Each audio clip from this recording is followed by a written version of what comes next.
एक लड़का जिसकी उम्र करीब 16 साल थी, वो लड़का पढ़ाई किया करता था और उसकी संदिग्ध परिस्थिति में मौत हो गई। दरअसल वो लड़का अपने घर से निकलता है और उसकी जो डेड बॉडी है वो सिद्धार्थ नगर स्टेशन के अगल बगल मिलती है। फ़िलहाल ये घटना जो है वो 17 मार्च की है, लेकिन आज हम इसको कवर इसलिए कर रहे हैं क्योंकि इनकी कुछ डिमांड है।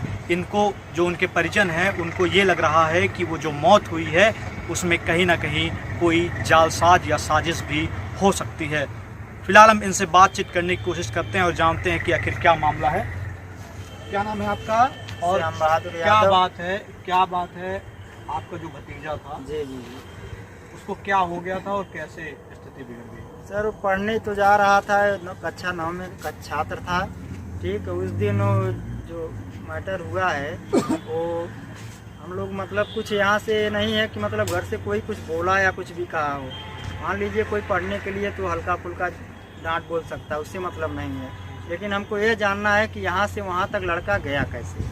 मान लीजिए उधर हमारा रिश्तेदारी होता, दोस्त होते, यार होते, गया होता तो समझ में आता, लेकिन अकेले नाबालिग लड़का 16 साल का वहाँ तक अकेले कैसे पहुँच सकता है, वो भी 2 घंटे 2.5 घंटे के अंदर। हमारे घर बाइक भी नहीं है, मान लीजिए अपने बाइक से वो निकल गया हो रफ्तार से। मान के चलिए अगर कोई अगर वहाँ फरिंदा से या यहाँ से अगर कोई लिवा के गया हो तो सर उसकी जांच हो, मतलब उसके साथ में वहाँ तक आखिर वो गया कैसे और वो उस हालत में पहुँचा वहाँ कैसे। अच्छा, इस घटना की जानकारी आपको कैसे मिली और किस दिन की घटना है, आखिर हुआ क्या? घटना की जानकारी हमें करीब 8:40 8:45 पे मिली। वहाँ से फ़ोन आया कि किसी के मतलब लड़के के साथ उसके फ्रेंड के या आपके लड़की की बॉडी यहाँ सिद्धार्थ नगर स्टेशन के पास है और रेलवे से इसका एक्सीडेंट हो गया है।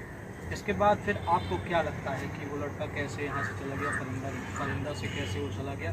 इस पर आप क्या चाहते हैं कि कार्रवाई, यानी कि जो पुलिस का ये मानना है कि वो कहीं ना कहीं, और जो पोस्टमार्टम रिपोर्ट्स हैं वो ये बता रही हैं कि वो धक्का लगने से हुआ। वो तो हम मान लीजिए पोस्टमार्टम रिपोर्ट जो आया है उसके अनुसार तो यही दिखाई दे रहा है, लेकिन हमारे मन में एक शंका है, दुविधा है जो हर घर के लोगों को होना चाहिए कि आखिर हमारा लड़का यहाँ से 70 किलोमीटर दूर अकेले यहाँ से वहाँ तक जाना तो मुश्किल है, लेकिन आखिर उसके साथ गया कौन, मैं यही चाहता हूँ। अच्छा, इस मामले में एक चीज़ और आ रहा है कि लड़के ने कुछ पैसे जो है वो अपने साथ रखे थे या कुछ ज्वेलरीज भी बेची थी, उसका क्या मामला है? जो इसमें उसका मामला यही है कि मान लीजिए लड़का दिन में हमारे यहाँ चाहे जाए 1 दिन 2 दिन पहले ले गया हो, लेकिन हमको उसकी जानकारी नहीं।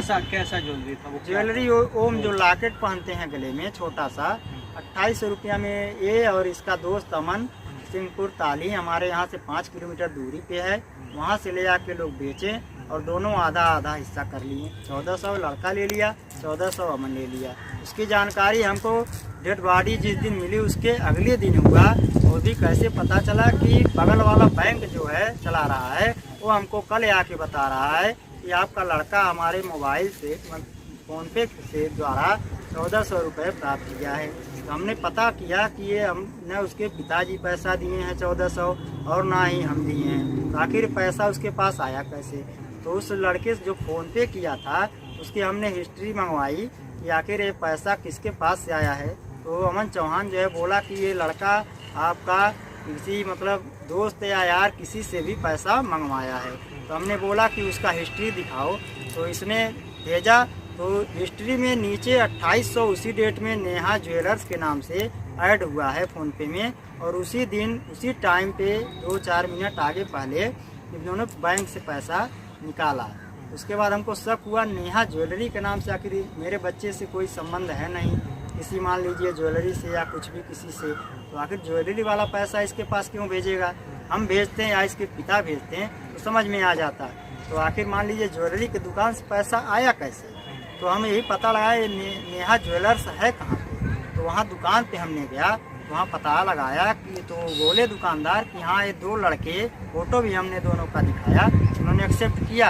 यहाँ हमारे दुकान पे लड़का आया था और ये 2800 का लॉकेट बेचा था। कहीं ऐसा तो नहीं कि उसी लॉकेट के डर से ही लड़का आपका फरिंदा से, माने कि जो बच्चा था वो फरिंदा से सिद्धार्थ नगर की तरफ चला गया? जी। पुलिस को ये क्लियरली लग रहा है कि ये कोई रंजिश नहीं, कोई साजिश नहीं, ये जी जी सर, हम 100% मान लेते हैं कि अगर मान लीजिए ज्वेलरी की मैटर होती अगर बोले होते हैं, लेकिन हमको जानकारी अगले दिन हुई इसकी, और भी बैंक के जो स्टाफ हैं उन्होंने बताया अगले दिन, डेड बॉडी जिस दिन पोस्टमार्टम हो रही थी वहाँ पे, उस दिन हमको तब तक हमको पता नहीं था कि ये मतलब ज्वेलरी हमारे घर है कि नहीं है।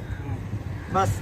अच्छा, अभी तक आपको क्या चीजें पता लग पा रही हैं, मतलब अभी आगे क्या आप चाहते हैं? क्या प्रशासन ने मतलब अपने तरफ से जो करना है उन्होंने जहाँ तक हो सकता है उन्होंने किया, कार्रवाई हुई है, लेकिन थोड़ा मन में मेरे संदिग्ध पैदा हो रहा है कि मेरा लड़का यहाँ से वहाँ तक गया कैसे? बस यही शंका है हमें, यही सर निवेदन है कि इसकी जांच हो और अच्छी तरह से जानकारी हमको देकर संतुष्ट किया जाए, ताकि हम लोग भी जीवन भर इधर उधर भटके न, कि किसी के ऊपर इल्ज़ाम न लगाएं और मन में सोच न रह जाए। फिलहाल ये देखिए, ये माँ हैं और ये अभी इस स्थिति में नहीं है कि हम इनसे बातचीत कर पाए, लेकिन फ़िलहाल आप सोचिए कि जो लड़का 16 साल का हुआ हो और एक माँ बाप कैसे अपने बच्चों को बड़ा करते हैं, पालते हैं, पोसते हैं, और 16 साल का हो और वो घर से निकला हो, और जिसके बाद से ये बताते हैं कि इनकी जो है बात भी उस लड़के से अंतिम बार हुई थी, और वो कह रहा था कि चाचा मैं अभी 10 मिनट में चौराहे से घर पे आऊँगा। लेकिन अब सबसे बड़ा सवाल ये है कि वो फरिंदा से सिद्धार्थनगर चला कैसे गया।